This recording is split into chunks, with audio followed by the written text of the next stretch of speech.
So one lake can be considered as the base storage layer that encapsulate the entire tenant in which it is present. Now, in case if we look at the hierarchical aspect, an organization would have one tenant. Now that one tenant can host multiple Azure subscription. Now every Azure subscription can have multiple resource groups. And corresponding to the resource groups, one resource group can have one fabric capacity or can have multiple fabric capacities. Since one Azure subscription can host multiple resource groups, one resource group can host multiple fabric capacities. Hence, one Azure subscription can host multiple fabric capacities. Now, corresponding to the Microsoft Entra Active Directory, that Active Directory of the tenant is similar to the Fabric tenant itself. Those are not separate tenants. It's a one-on-one mapping, meaning those are the same aspect.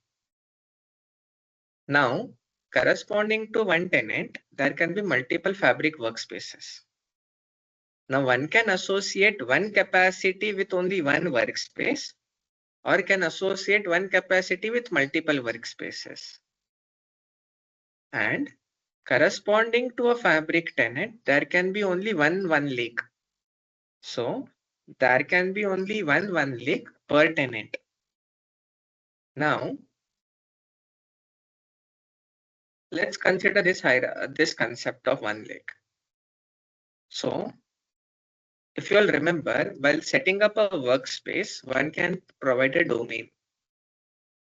Now, the organ, basically, I can state that the main organizational unit in Microsoft Fabric are the workspaces, and your workspaces can be grouped into domains.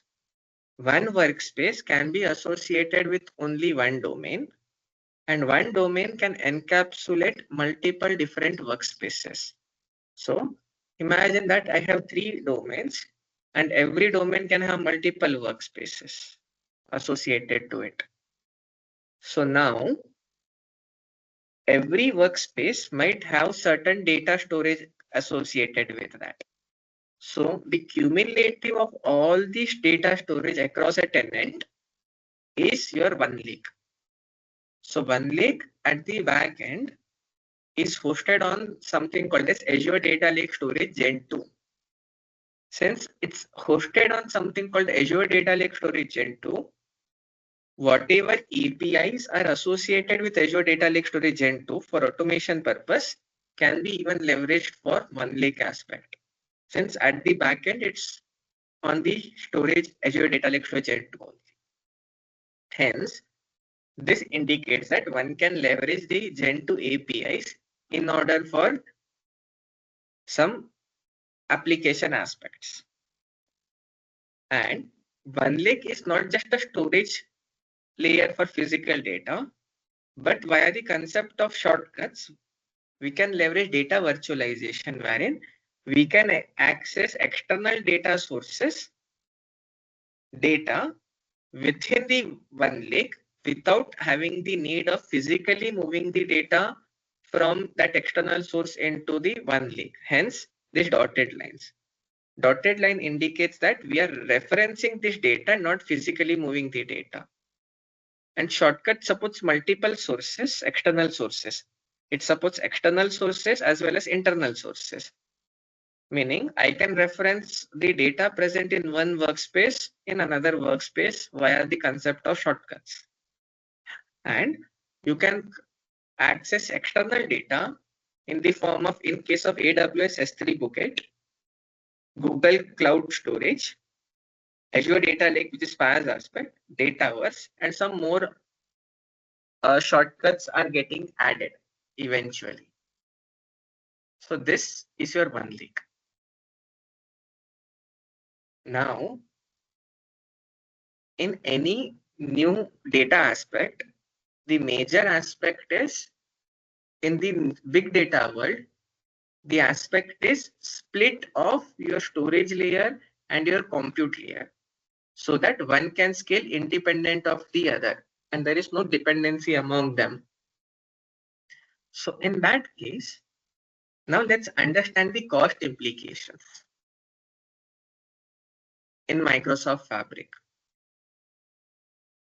Now, the cost implications, how and what all cost aspects one has to manage while managing Microsoft Fabric. So this is what we call as the Trinity aspect in Microsoft Fabric. So the Fabric, in the Fabric pricing, it consists of three components. One is the storage, another is the compute aspect, and another is the user licensing aspect. Now, when we talk about compute in Fabric, basically we talk about something called as the Fabric capacities that we had seen, correct? So the capacities basically form the compute power of your entire Fabric deployment, no matter which specific offering you are using. When I say offering, it is, if you all remember, there are multiple categorization, correct? Get data, transform data. Within that, there are multiple options. So those options are what we call as offerings. So capacities form the compute power of your entire Fabric deployment, no matter which specific offering you are using. So the words like compute and capacity are synonymous in the context of Microsoft Fabric. Now, okay. Now, there are three types of Fabric capacities. One, Fabric capacity that we created in the Azure aspect. Then comes Fabric reserved capacity. And then there is Fabric trial capacity.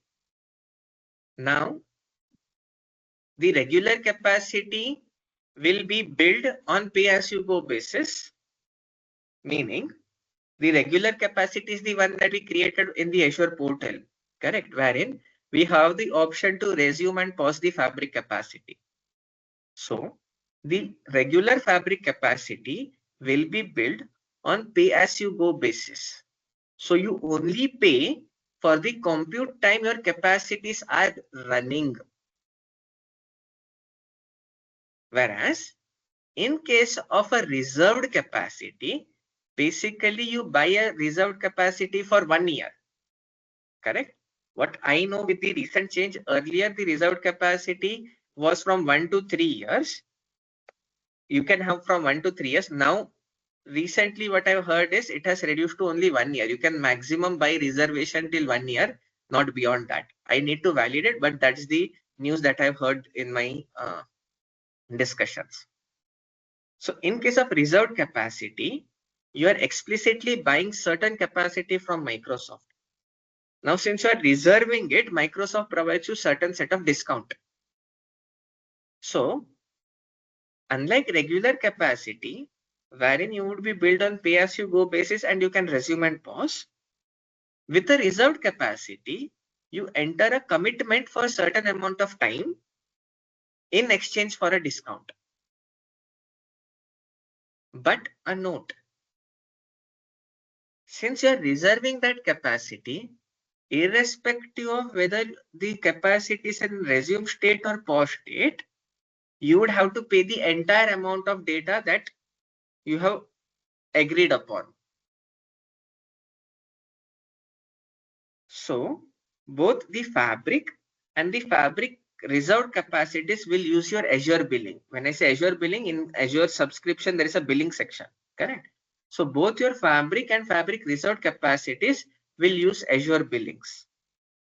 So any confusion between the Fabric and the Fabric reserved capacity? In Fabric capacity, in both capacities, I can resume and pause the capacity. But in case of a Fabric capacity, I would only be charged when the capacity is in resume state. Whereas in case of reserved capacity, since you have bought a dedicated CPU for yourself, a capacity for yourself, irrespective of whether the capacity is in resume state or pause state, you would be charged for that month, entire month, based on what agreement discount agreement you have signed up. Yes, Shweta? Nandan, for that reserved capacity also we created from the Azure portal only, like we created the regular capacity. Correct. Hence, both fall under Azure Azure billing. billing. But while creating that, you can, rather than you directly creating from the portal, you first get into an agreement with Microsoft on the discount and then build that capacity to that Fabric reserved capacity.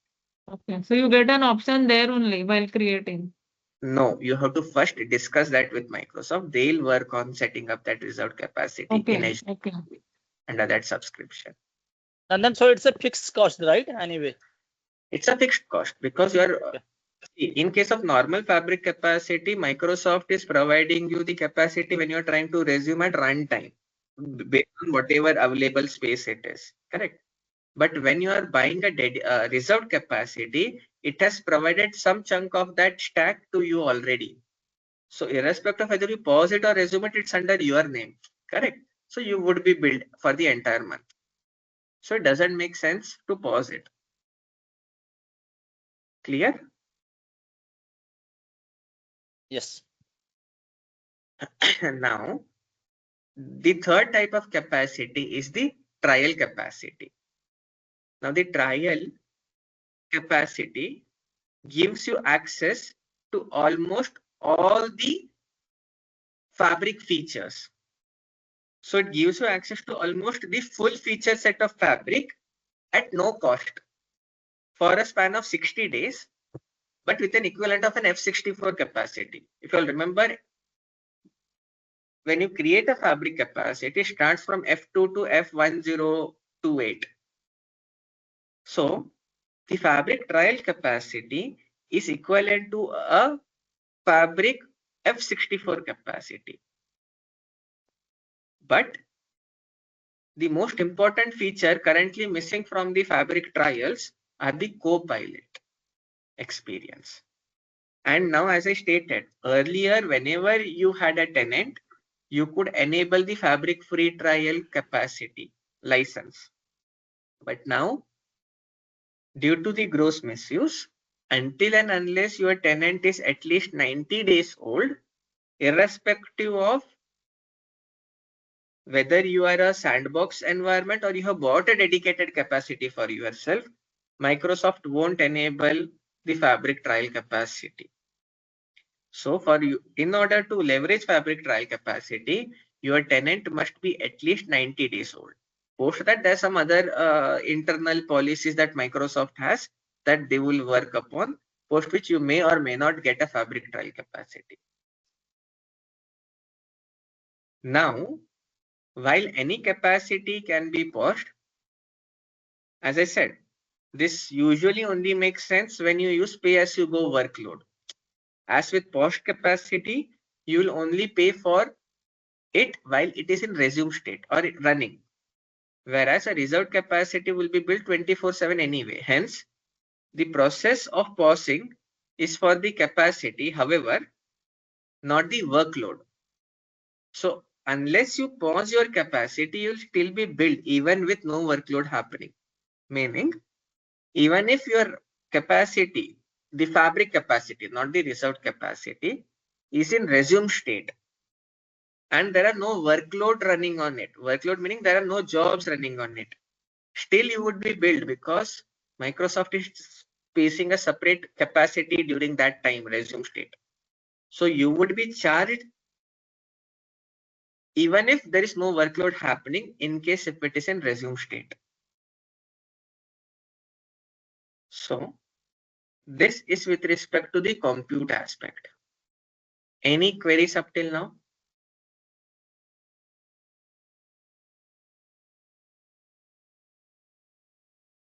Yes or no?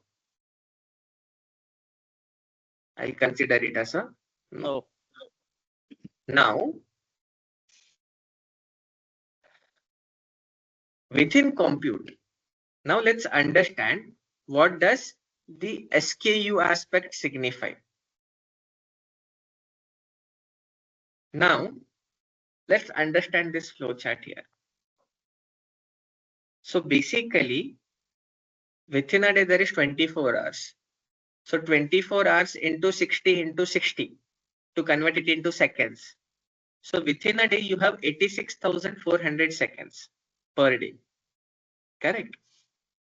Now, when I say F2, meaning an F2 capacity has two capacity units that has been provisioned. So basically, you have totally, these are number of seconds per day, and you have two capacity. So basically, you have the flexibility of 1,72,800 compute seconds in that capacity.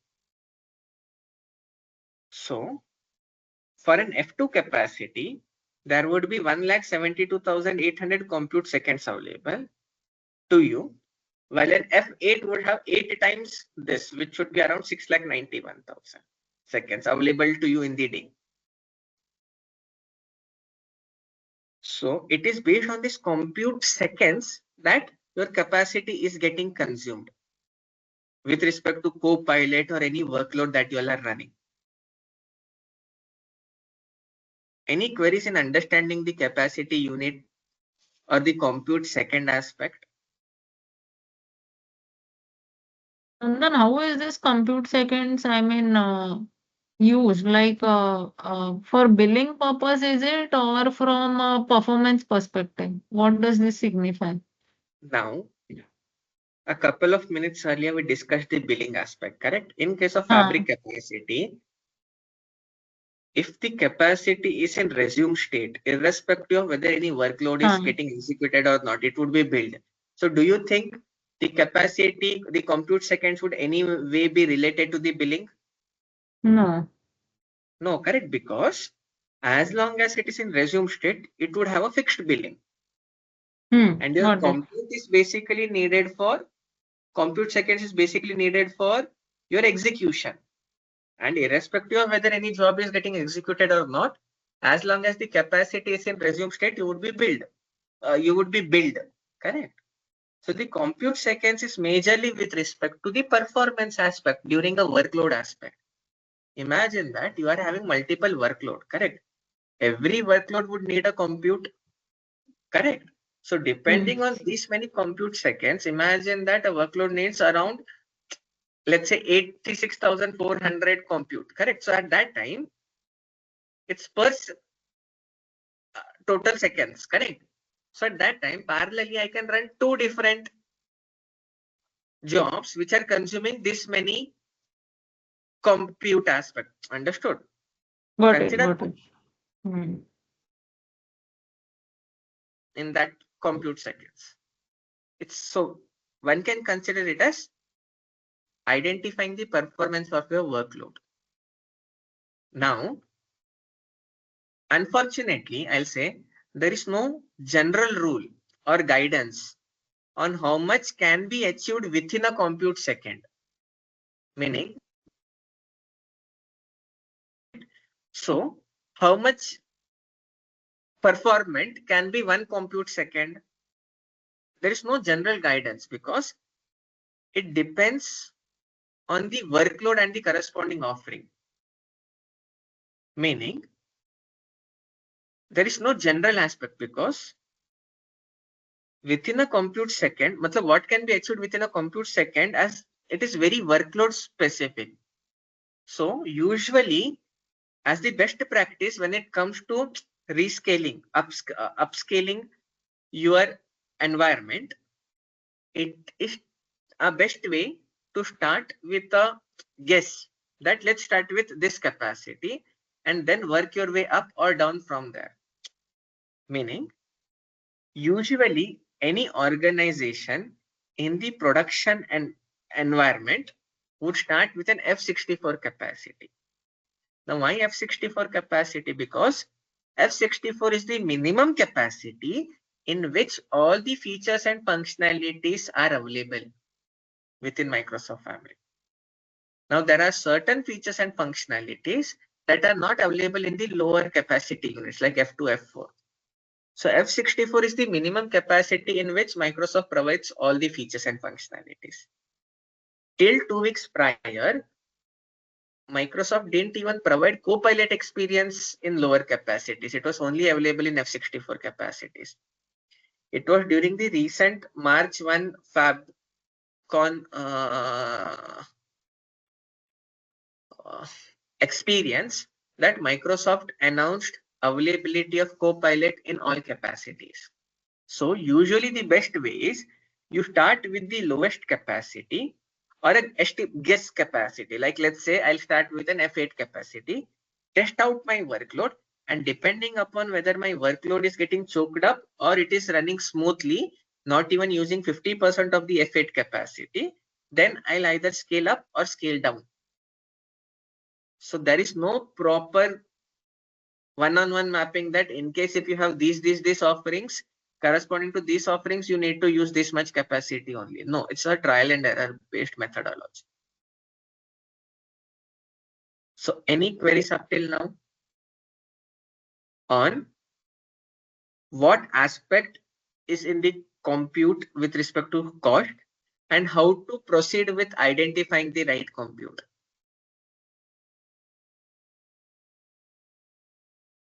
If no, then let's move on to the next aspect. So now let's understand some aspect, that is you have capacity unit and you have time. So now let's assume that I have an F4 capacity. I have 4 capacity unit. Correct. Now, sometimes let's imagine that you have an F4 capacity. Correct. There is a requirement wherein there are 2 or 3 jobs that are running parallelly with your F4 capacity. So the jobs might require some additional power. Correct. So the other jobs would go into queue since those are running parallelly. But what Microsoft does is there is a concept called bursting, wherein now through bursting, Microsoft may grant some additional compute power. So this is the capacity, limited capacity. Now through bursting, Microsoft might provide you some additional compute power, more than what you pay for, so that this workload completes earlier than expected. Meaning, it would provide you with some aspect as if you have bought an F8 capacity, though you are paying for F4 capacity. This is what is called as bursting. Now, do you think Microsoft is providing this free compute or gifting you this free compute? Any guess? Yes, I think no. No, I guess. No, there will be no charge. No, it is pay as you go, I think. Maybe. Pay as you go is based on the fabric capacity that I have bought, irrespective of my workload. Correct. Meaning if I have bought an F4 capacity, I'll be paying for F4 capacity only. But in this case, temporarily, Microsoft is providing me something equivalent to F8 capacity. So would I be charged with an F8 capacity, or Microsoft is providing this for free? I heard someone stating it would be chargeable with an F8 capacity, and someone said it would be free. So who all feel that this would be chargeable with an F8 capacity?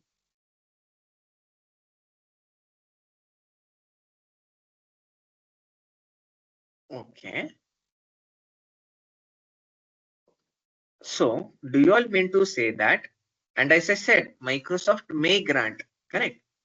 So imagine that if I buy an F2 capacity and Microsoft keeps on providing additional F64, correct? I'm without my consent, because I am not aware, correct, when this bursting is happening and it is not under my control, correct? So then do you mean to say that rather than the agreement that I have that it should be F2 cost only, Microsoft is billing me additional aspect? Is that ethically correct?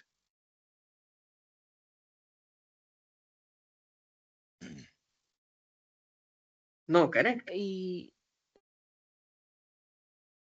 So basically what happens is, no, you all still would be charged with F4 capacity only. You won't be charged because this is happening in the back end. We do not know, correct? And there might be some users who would be of the opinion that let it be in queue.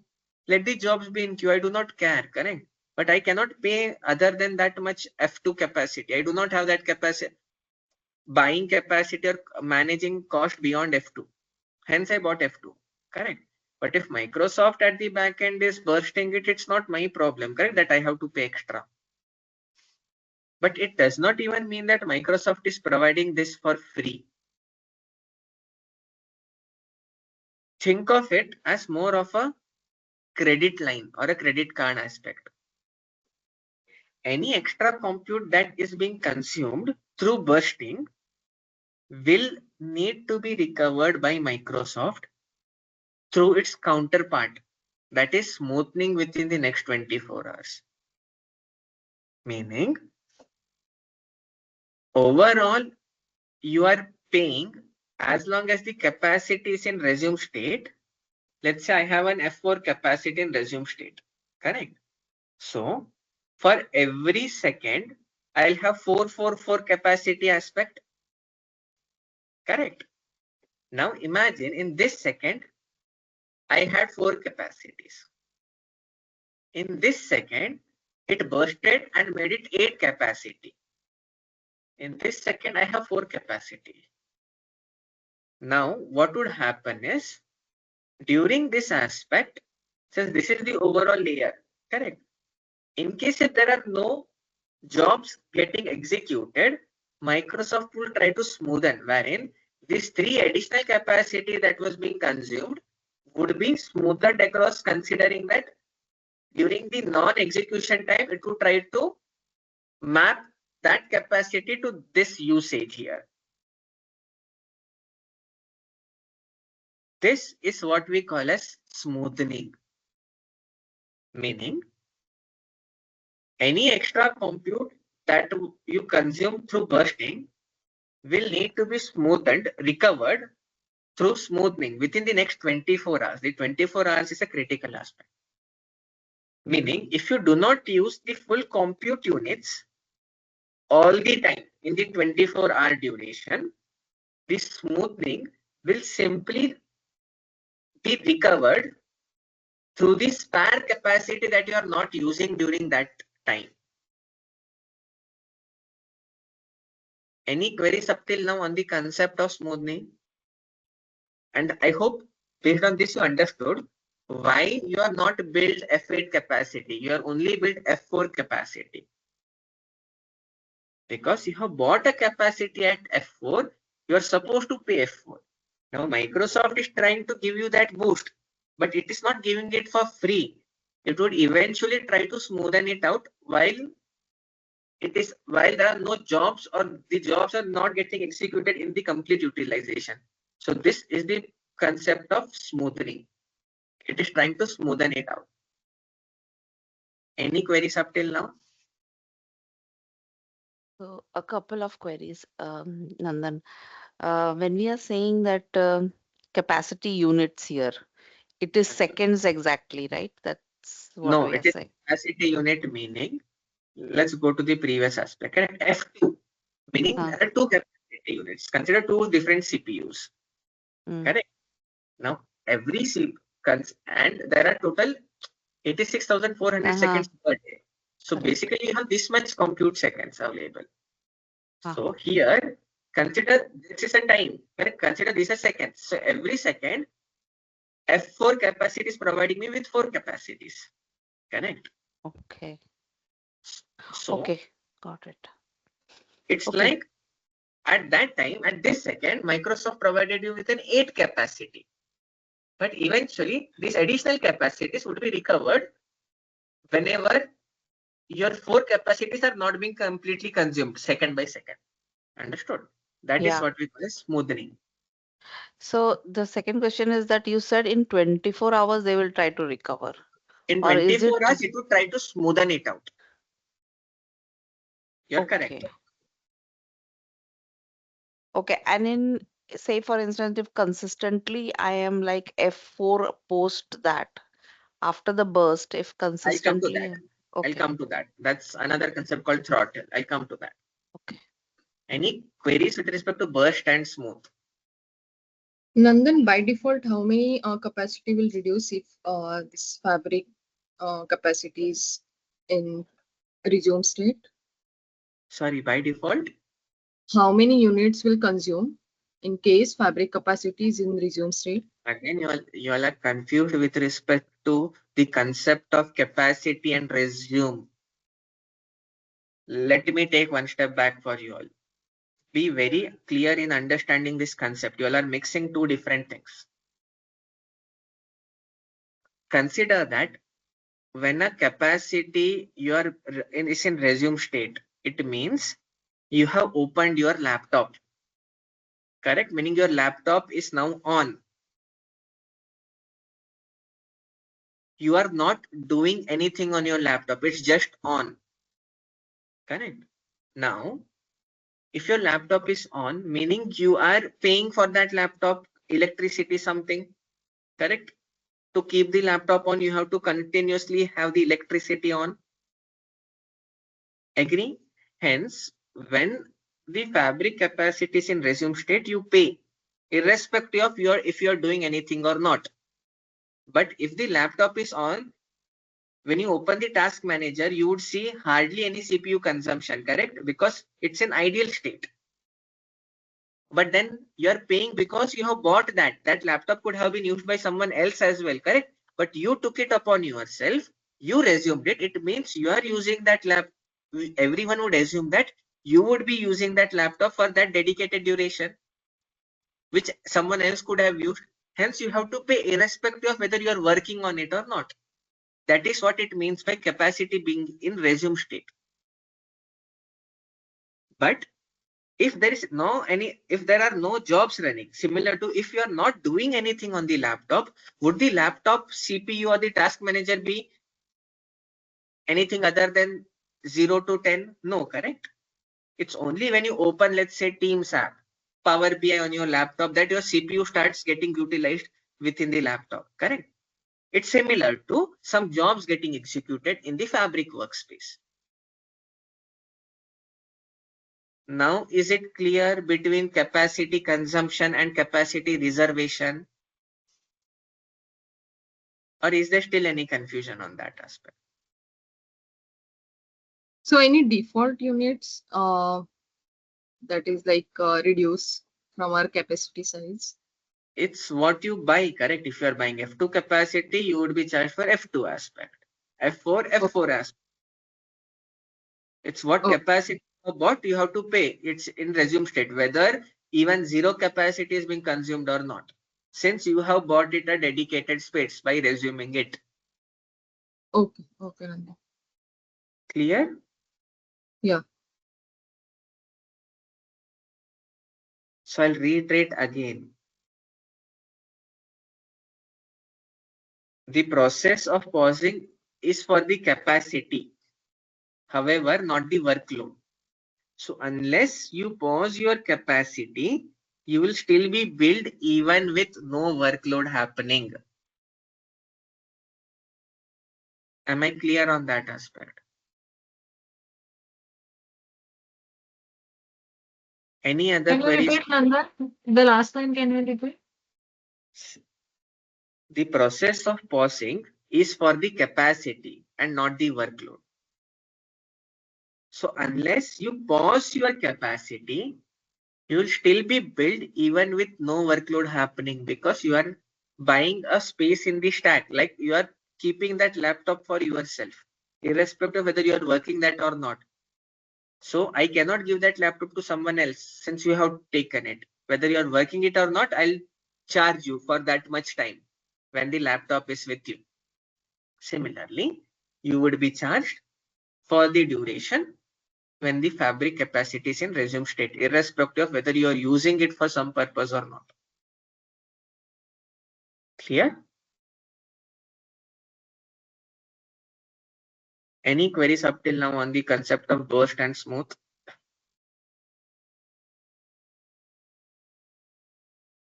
Okay. Now, as I said, if you do not use the full compute units all the time, in case if a burst has happened, the smoothing will simply be recovered through the spare capacity that you are not using through a duration of 24 hours. But imagine that if you're constantly using the entire compute units available to you throughout the 24 hours, then the concept of throttling comes in, because your capacity would be throttled, meaning it would shut down, or you would have a very bad performance. In this sense, within 24 hours, by hook or crook, Microsoft has to recover that additional compute units that it provided to you all. So post 24 hours, your capacity would be throttled. So even if you are, let's say, even if you are paying for an F4 capacity, you will only get F2 capacity for some time, because it would forcefully try to recover back those additional compute that it had provided. So indirectly, Microsoft would pause other jobs, workloads that are continuously running, or indirectly it would try to, at the back end, reduce your capacity from F4 to F2, and that additional 2 capacity, it would try to, every second, it would try to recover those additional compute capacities that it had provided. This is what is called as throttling. Throttling meaning, because of the burst that happened and it could not smoothen out, your future performances get performance deprecated, meaning it throttles the future performance, because Microsoft starts recovering those additional compute by forcefully trying to reduce your capacity or consuming from your capacity. So your F4 indirectly, though you are paying for F4, indirectly it works as an F2 capacity, because Microsoft is explicitly taking 2 capacities computes per second. This is what we call as throttling. So at that time, all your job performance might degrade. This is the concept of burst, smooth, and throttle. Any queries?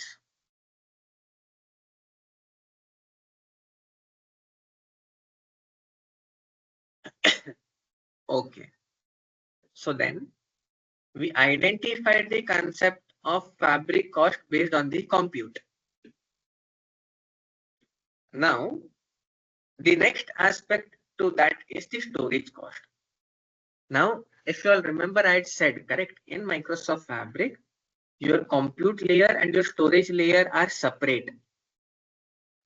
And that in turn helps in scaling either of the other independently without the need of other.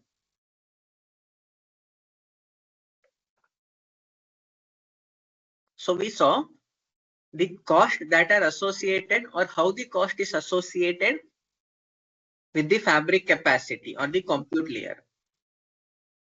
Now, with respect to the storage aspect, the storage pricing is pretty straightforward.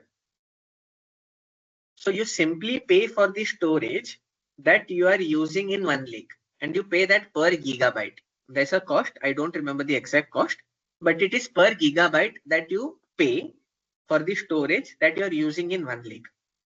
And what is the storage that is present in one lake? Is the union of the storage across all different workspaces. And your storage will be built independently of compute. So even when you pause your capacity, you will pay for the storage that has been used, because both are independent. The cost of storage is independent than compute. So if your capacity is being paused, but your storage is still active, correct? So it would continue to pay for the storage that is being used. And there is no way you can pause your storage aspect, because storage is physical storage, correct? Microsoft cannot temporarily pause your storage or anything because it's physically being present. So storage cost is associated with this storage that is present within your one lake. Any queries on the storage aspect?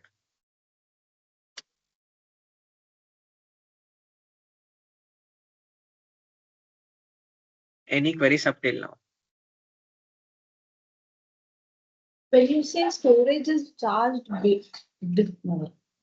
it is like it is charged separately, then are we talking about the shared capacity, one lake, or is it like in the fabric itself, fabric capacity? Sorry. No, the fabric capacity that you are paying is in the Azure subscription. That's the compute layer itself, correct? Your storage is charged at a tenant level because the storage is associated with your one lake. There is only one lake per tenant, correct? So it's at a tenant level that you are storing that data. So it's charged at a tenant level, not via Azure subscription. Okay. So that will be something like with, so anything like that will be at the tenant level, that will be centrally governed and all, right? And correct, that charging. Compute is governed by the team that has set up the fabric capacity. Okay. Now the question is that suppose if there is like X amount of storage at the starting that we have thought of at the starting of the tenant or one lake when we started off, and later on it grows in size and all, is there something like additional or? So the cost would keep on increasing based on the gigabyte aspect, correct? So as and how your data size increases, your cost would increase, but it's at a gigabyte level, correct? Say in cloud, in earlier in on-prem aspect, correct? For managing a storage, it was a very critical aspect. Hence, you had to pay significantly for storage aspect and you had to be very careful. But in cloud, majorly since cloud is like a vast amount of storage aspect, correct? So ideally you pay for the amount for 1 TB similar to for, even if you have let's say 10 GB, the amount would be similar to 1 TB itself, meaning cloud storage is cheap. I don't remember the exact storage aspect cost for the one lake. I can identify and bring it in the next call, but the storage cost is comparatively cheaper and there is no fixed storage that you all are buying, correct, per tenant. As and how you keep on adding, your storage cost keeps on increasing. It's just that. Clear? Yeah. So now coming to the final aspect of licensing. We had identified, correct, different set of bifurcation across licensing. Now, in Microsoft Fabric, any developer, meaning whichever employee or user is trying to create reports, create Fabric items, would need at least a Power BI Pro license. So, irrespective of the capacity, every user would need a Power BI Pro license that is using the Fabric components within the workspace. Whereas users who are accessing the reports or the databases from external systems as read-only, etc., can access those systems without the need of Power BI license. Any queries? So, whenever any developer who logs into, if you all remember, correct, I stated that by default, if you log into app.powerbi.com or app.fabric.microsoft.com, you would see my workspace, your personal workspace. In order for you to create any other workspace or work across any other workspace, you need at least a Power BI Pro license. Now, depending upon the, now since this discussion is specific to Fabric itself, correct? Now in Fabric, the minimum requirement is to have a Fabric capacity. It can be a Fabric trial or a Fabric reserved or a Fabric dedicated capacity or a Fabric capacity. So the reports, or let's say the storage layers that are created within that Fabric capacity, in order to create that, the users who log into that workspace must have at least a Pro license. Whereas the users who are trying to access that reports within that Fabric capacity need not have a specific license associated with them. They can directly access those reports or databases, but not via the Fabric portal, but from some external ways that you would see eventually as and when we deep dive into those components. So any queries on the concept of licensing and its charges?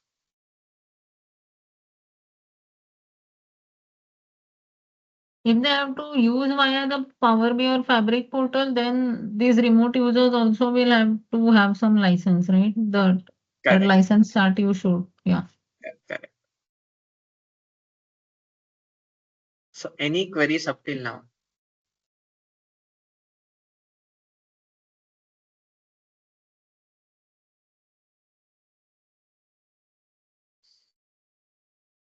Okay.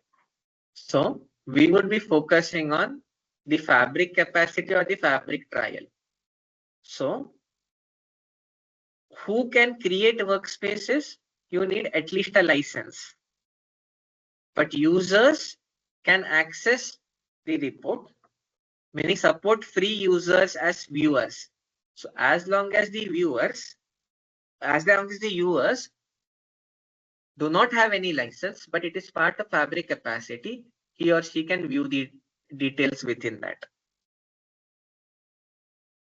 And how to take a look, etc. When we deep dive into those corresponding components, we'll work on that. So any queries up till now? Any queries up till today that whatever we covered with respect to Parquet file, Delta Parquet file, etc.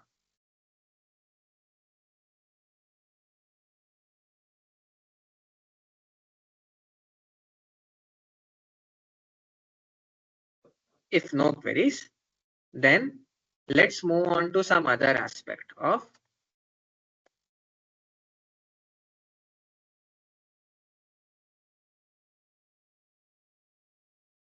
the practical aspect.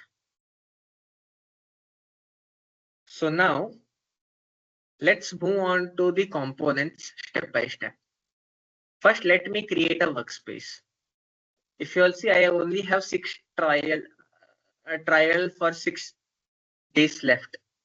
If I do not shift my workspaces that have been associated with the Fabric trial capacity, which you can see from the symbol here, after 7 days, post the trial gets expired, these workspaces would be auto deleted.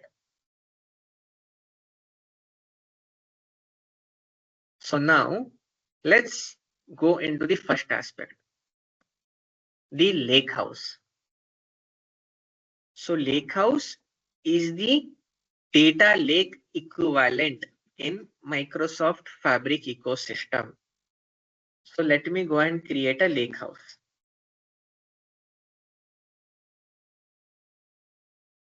So now within the Lakehouse, let's see this property, correct? Lakehouse schemas, correct? So for now, I'll create LK1. So now I am creating a Lakehouse. Now, whenever we create a Lakehouse, there are 2 views of the Lakehouse that is available. One is the Lakehouse endpoint, and another is the SQL Analytics endpoint. As you can see, it's still creating a SQL Analytics endpoint. It takes some time for the Lakehouse to create the SQL Analytics endpoint. Meaning, what I mean by that, in case if I go to the workspace, can you see I created Lakehouse 1, correct? Whenever I create a Lakehouse, by default, a SQL Analytic endpoint gets created and a semantic model gets created. Now, the semantic model is the underlying data model on which your Power BI reports rely on. What do I mean by that? Whenever you create any Power BI report and publish it to the workspace, a report, which is the front-end layer, gets created. Along with that, a back-end layer called semantic model gets created.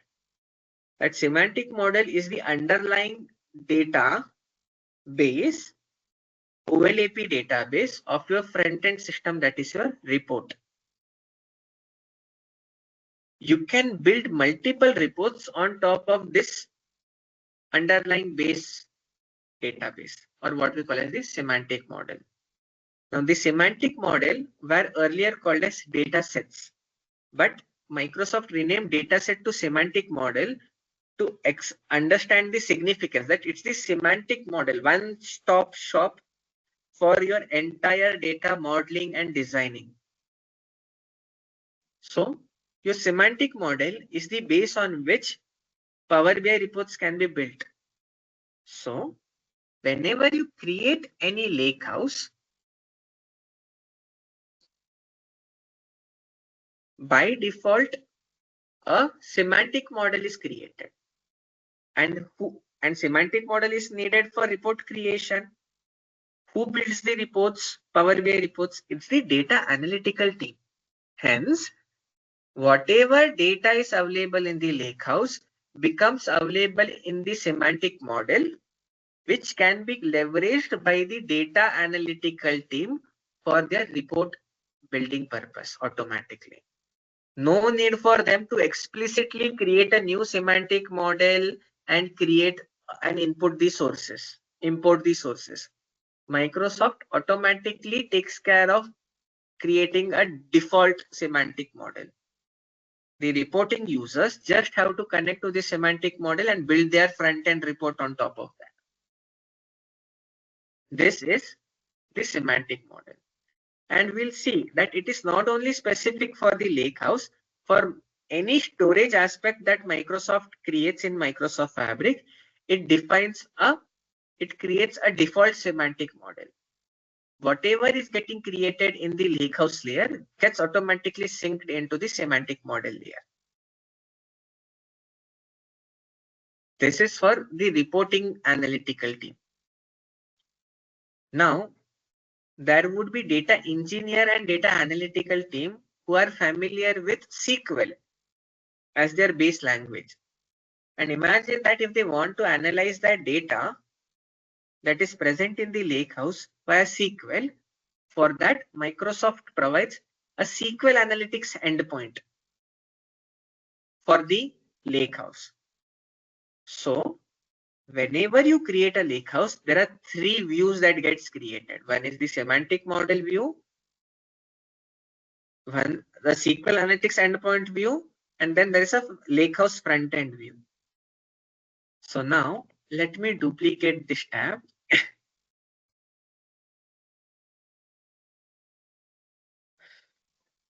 And now let me click on the lakehouse front end view.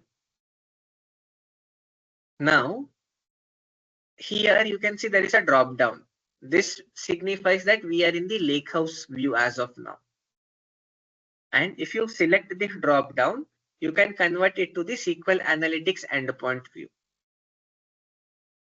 So for now, let's focus on the SQL lakehouse view itself. In the lakehouse view, you have two subsections. One is the table section and one is the file section. it's in this file section. If you all remember, Lakehouse is the data lake equivalent in Microsoft Fabric. Data lake helps in preserving of structured, semi-structured, and unstructured data. So I can upload any files within this file section in the Lakehouse. Meaning I can upload structured files like CSV and Excel. I can upload semi-structured files like JSON or XML. And I can upload unstructured file like images or videos, etc. So now let's go and create that. So what I'll do is I'll first create a subfolder. The subfolder is unstructured folder. Now within the unstructured folder, I can upload the files.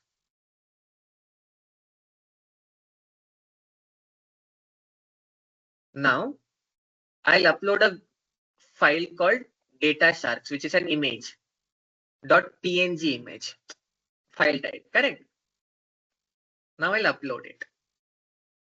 It successfully uploaded it.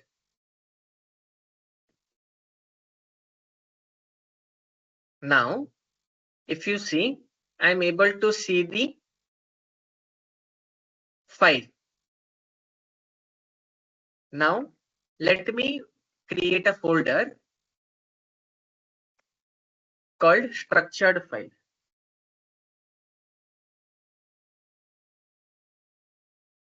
And let me create a CSV file.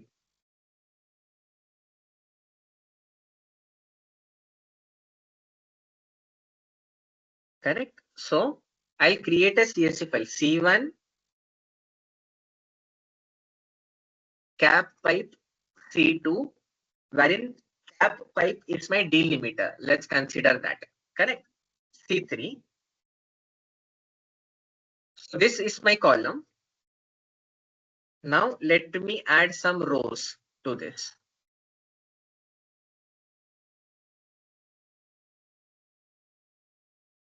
Any queries by the time we are working on this?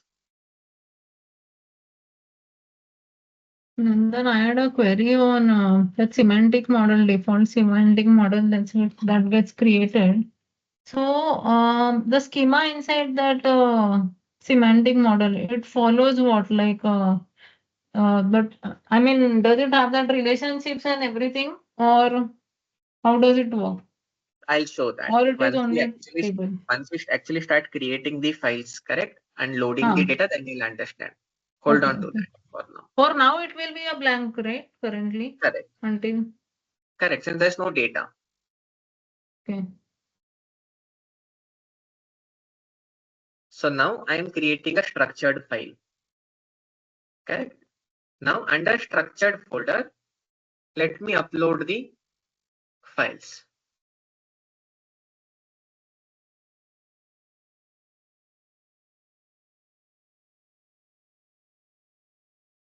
So I need the CSV file.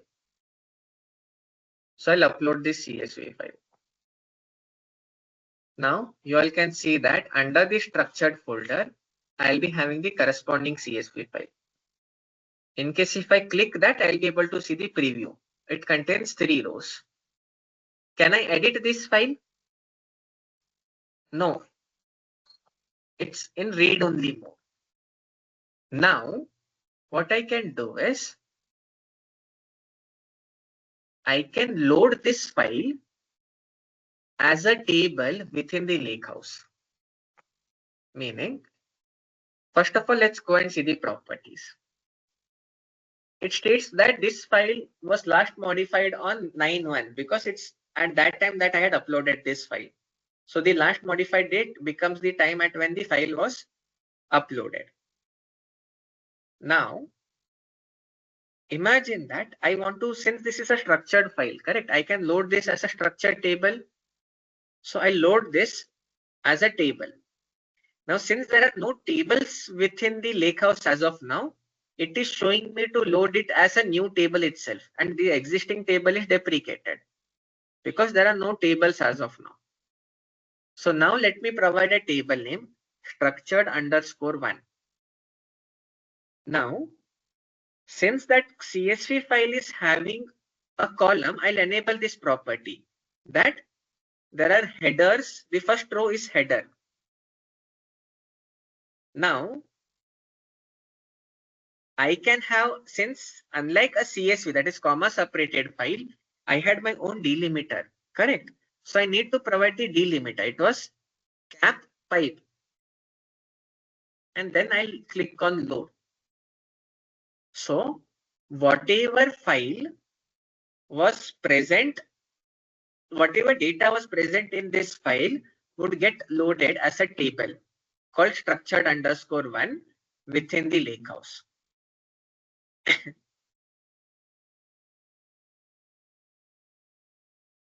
Now, when it is in unidentified, meaning it is in loading state. Now, if you all see here, let me zoom in a little, correct? This symbol here, a triangle and a table. Can anyone guess what does this triangle here represents? Delta. Perfect. If you all remember, there is a Delta Parquet file, and I had stated that Microsoft Fabric in the underlying state preserves the data in the form of Delta Parquet. It does not mean it preserves everywhere. It's still CSV here because it's a file that we had explicitly uploaded. But the tables that are created within the lakehouse or even the Fabric warehouse, eventually that we'll discuss, correct? We had seen, correct? There are 4 types of storages as of today. 5th is coming, that is the NoSQL database. But there were 4 storages that we saw, correct? One is the Lakehouse, Fabric warehouse, KQL database, and SQL database. In case of KQL database and SQL database, the data is preserved in the proprietary storage format, meaning Microsoft has its own way, which is not public to the cloud. Whereas in case of Lakehouse and Fabric warehouse, the data, underlying data is being preserved in the form of Delta Parquet files. So it represents that this is a Delta table. Now, if I click on this, I'll be able to see the data that has been loaded within this table.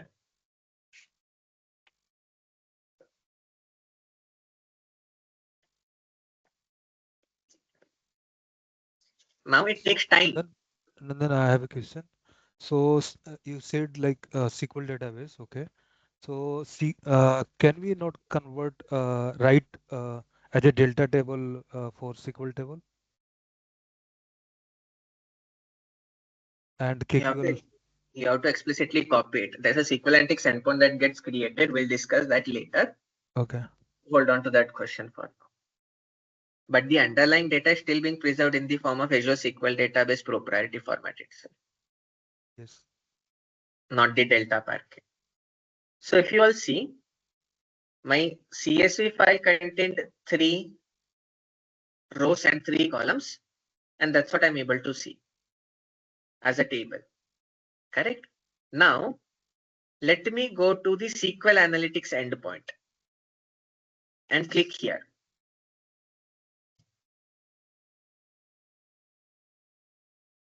Now, if you all see under tables, was there any schema present here? No, correct? Did I get any option of creating a schema? No, because I disabled that property which was in preview while creating the lakehouse. Hence, everything gets created in the DBO schema itself. Now, within the DBO schema, within the table section, I'm able to see a table called structured_1. Correct? Now, let me query it. Select all from DBO structured_1. So now the SQL Analytics endpoints helps the data engineers and analytics to query the data via normal SQL language. That is what we call as the SQL Analytics endpoint. So if I flip from Lakehouse view to the SQL Analytics endpoint view, it would take me to, there are two ways how to come to the SQL Analytics endpoint. One is either flip that window or from the workspace directly click on the SQL Analytics endpoint. It would take you to the same page here itself. And now let me flip back to the Lakehouse point. We Yes. switched off, switch to the SQL endpoint. Okay. So the symbol is not showing there. Okay. So is it like treating as a SQL table, right? Sorry. So when we when we switched the views in a SQL endpoint, so delta symbol is not showing on the table, right? So It's because, and you will understand why that symbol is critical, correct, in the front end, because here I will discuss on that later. Hold on to that. Okay, Once we actually come to the concept of shortcuts, you'll understand. And there's some other aspects. Hold on to that. Clear? So now one can switch to the SQL Analytics endpoint either via flipping or directly clicking on the SQL Analytics endpoint via the workspace. Correct. Now, can I load this PNG file into a table? No. So only CSV files can be directly loaded as tables, meaning structured files, because you have the split aspect. Now, as a case study for today, I'll tell you, create a workspace. Within that, create a lakehouse. Correct? Now, create 3 folders: structured, semi-structured, and unstructured within the file section. Upload Excel file and CSV file in the structured folder. Upload image in the unstructured and upload a JSON file within semi-structured, and try checking which all files give you an option to load the data to tables, and make a note of those. That would be your case study for today. Meaning within structured file, is it just the CSV file that is providing this option, or even Excel file, when you upload it, provides that option to load Excel file into tables? In case of JSON and XML file, does it give that option? So that would be the case study for you all for today. Now, when I try to load the same file, I now get two options, whether I want to load this data into an existing table or into a new table. Correct? Now, let me load this into the existing table itself. Now in the existing table, okay, for now, let me load this into a new table. Then you'll understand some of the aspects. So here, structured underscore duplicate. Now let me try to use this separator. Correct? Let me try to load this. It would fail because this is the file structure. Correct? But I am using comma as the separator, which is not the case. Hence, I have to explicitly provide the correct separator or the delimiter. Now, it would go ahead and load the corresponding data as a new table here. Now, let me parallelly go and query here, structured underscore duplicate.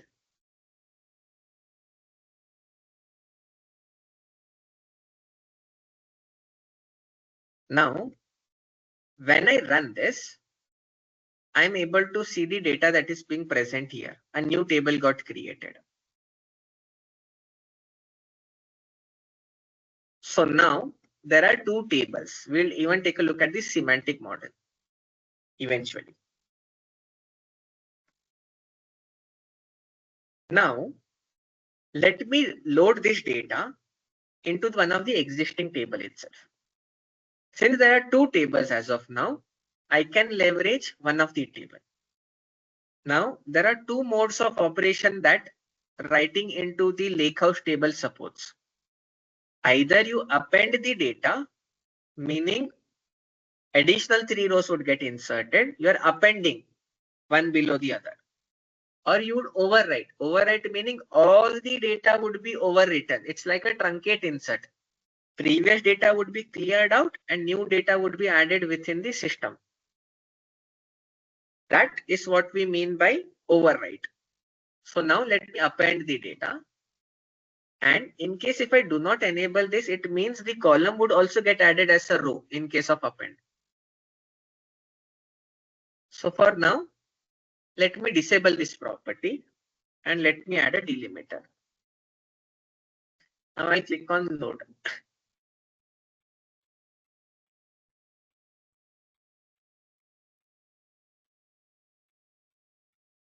So it's successfully updated. Correct. Now let me query this again. I am only able to see 3 rows. Does it mean the data didn't get added properly? Now I am able to see the data.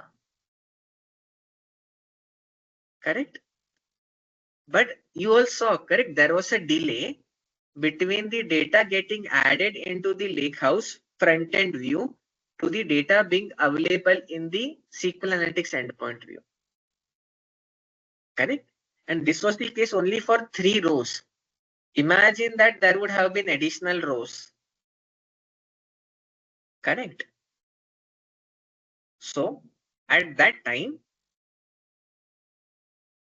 the data synchronized from the Lakehouse view to the SQL Analytics endpoint view gets delayed.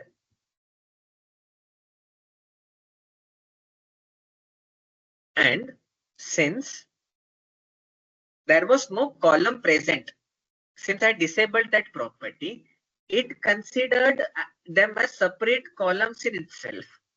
And hence, it added 3 new columns and considered C1, C2, C3 as a separate row, thereby creating it as a 6 column table. But now,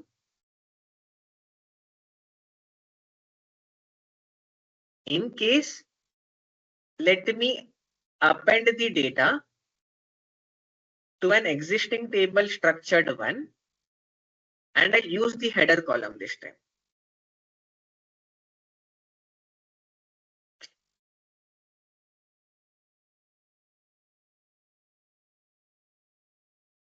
Now, the data got loaded. Now let me execute the run. It is showing me 3 rows, though it got synchronized in the front end. It is because now the data is getting synchronized from the front end to the SQL Analytics endpoint. So now, since the column header was enabled, it understood that it is an exact existing replica model itself. Hence, it appended 3 rows without adding additional columns. That is the difference between, that is the difference of appending. With column enabled and column disabled. Now let's take the final look with respect to truncating the table. So in this case, I load to existing table, I load it into structured duplicate, I overwrite it. Correct? Structured underscore duplicate. Now I load this.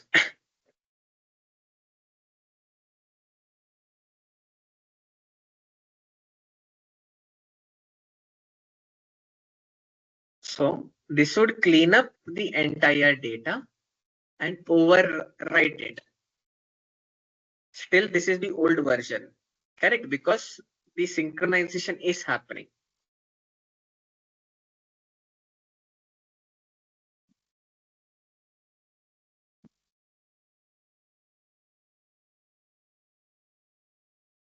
In this case, this synchronization is taking some time. We'll take a look after some time for it to be completely synchronized. So any queries up till now? Now, in case if I go to structured duplicate, though it said it successfully completed, but here I'm still able to see 6 rows only. Can anyone state what happened in this case?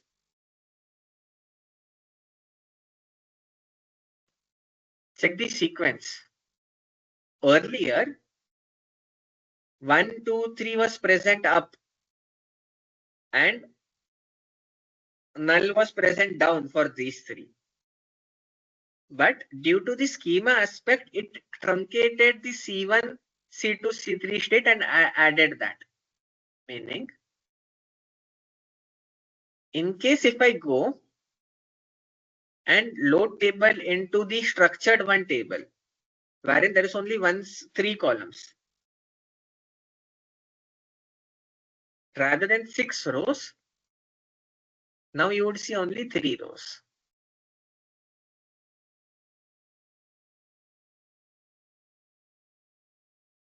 So now I am seeing 6 rows. Now post the successful execution, I should be able to see only 3 rows.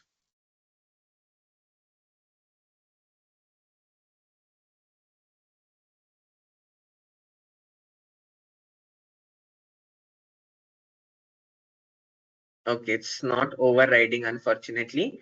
I'll have to check what is the issue, correct, behind this. But in case of override, your entire table would be deleted and written back. So there should have been only 3 rows. Any queries up till now? I'll take a look as to why it's not truncating, overwriting the existing system. One question I have is this synchronization has some delay. Are there chances of a dirty read in the SQL side? No, it would be previous state or the current state. Okay.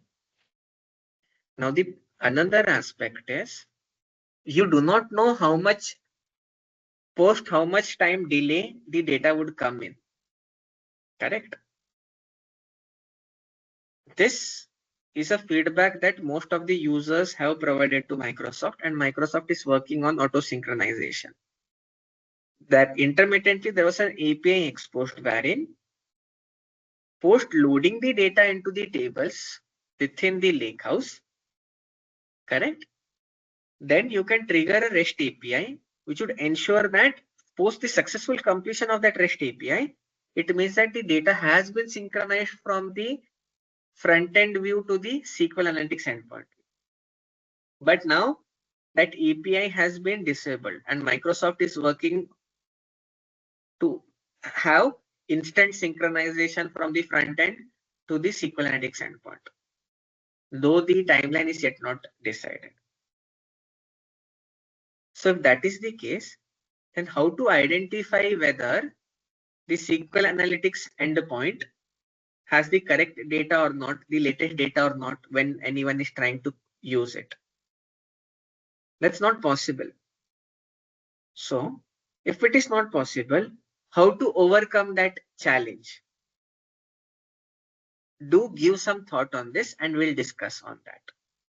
I hope you all understood, correct? Imagine that there are users who are using the SQL Analytics endpoint. SQL Analytics endpoint is like your database server name. That we'll see in detail tomorrow. Correct? So SQL Analytics endpoint is like your database server itself. Imagine that there are reports being built on top of via the SQL Analytics endpoint. So how would the user know post completion of data load when to refresh if there is a delay? Correct. Earlier there was a REST API. I could have triggered the REST API post which it could have I would have understood that the data is now available in the SQL Analytics endpoint. Correct. But now, since that also is not available as of now, how to understand to proceed to the next step once a data is loaded into the lakehouse via the SQL Analytics endpoint? Do give some thought on that.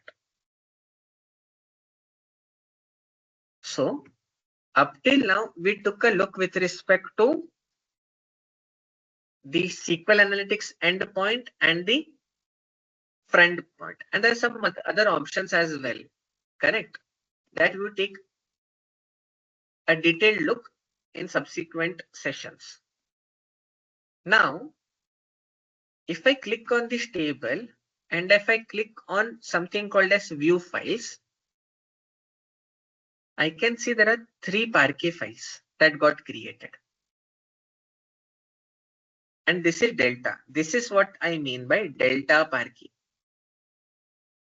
In the Lakehouse table section, whatever data is being stored, it gets preserved in the underlying format of delta Parquet,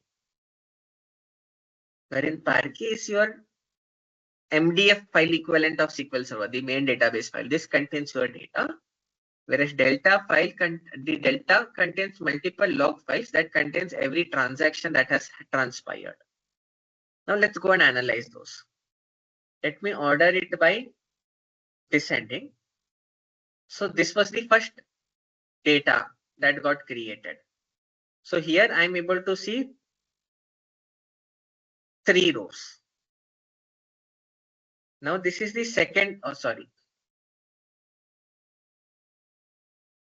Now this is the second file when I had appended the data.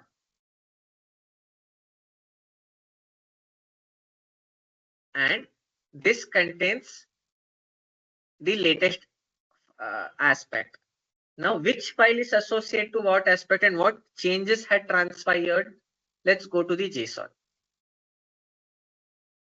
So here it states that I created the table for the first time via write operation, and it was overwrite in the first aspect when we created. And it created a structure with the column 1 of type integer, column 2 of type integer. And these are the metadata. If you all remember, I stated, correct? Parquet file, delta Parquet file, or Parquet file are columnar based file that contains row groups. And for every row group, there are metadata associated with that. That contains what is the minimum value and what is the maximum values across the corresponding Parquet files, which acts as a metadata and allowing easier skipping of rows. Now going to this next transaction, that is 01 file. Here I am stating that the operation should be write and mode should be append. In that the file contained 3 rows. And this is the path. This is the Parquet file that got created. And then the next JSON, wherein I told it to overwrite. And it converted the part to this and it removed the previous file.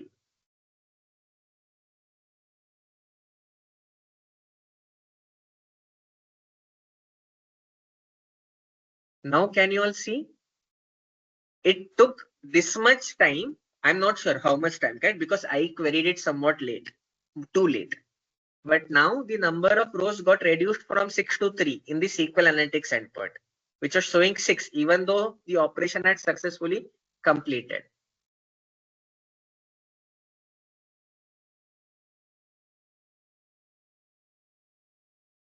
That's the same case for the duplicate file as well. A duplicate table as well, correct? Wherein earlier there were 6 columns. Now it overwrote the entire structure with only 3 columns as per the file. This is the concept of overwrite, wherein it cleans up your entire system and recreates it. But you saw the lag from the front end view to the SQL Analytics endpoint view. Unfortunately, we do not have the control. So if that is the case, how to use the SQL Analytics endpoint in a sure shot manner? Give some thought beyond that and we'll discuss tomorrow. So now, since this is my latest transaction file. Now in my latest transaction file, I can understand that this is an overwrite operation that I did. In that, I added a new path. I added a new Parquet file. What I mean by that, let me duplicate this tab.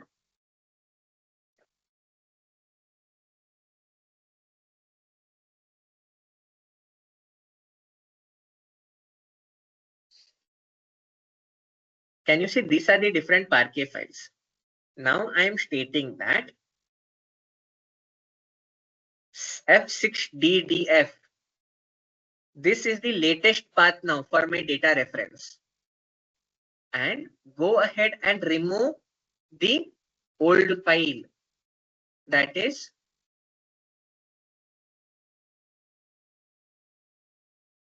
remove C9BD68 and AB7E, AB7E, BD68. So now, whenever you query the table, it's based on the transaction log file. It comes and identify the latest path, the latest Parquet file that contains your data, and it references the latest Parquet file to show you the state of data as of now. But then there are historical version of files also present. Why it is present, how it is present, how can we make use of that? We'll take a look at it tomorrow. So tomorrow we'll understand a concept called time travel and optimization in Lakehouse. And in case if time permits, we'll also take a concept called collision. Now we saw the front end point, we saw the SQL analytics endpoint, but the underlying state of the table is the delta Parquet itself that we identified. And we also understood how to sparse across the log files and understand what transactions actually took place. Finally, coming to the semantic model. In case if I click on the semantic model,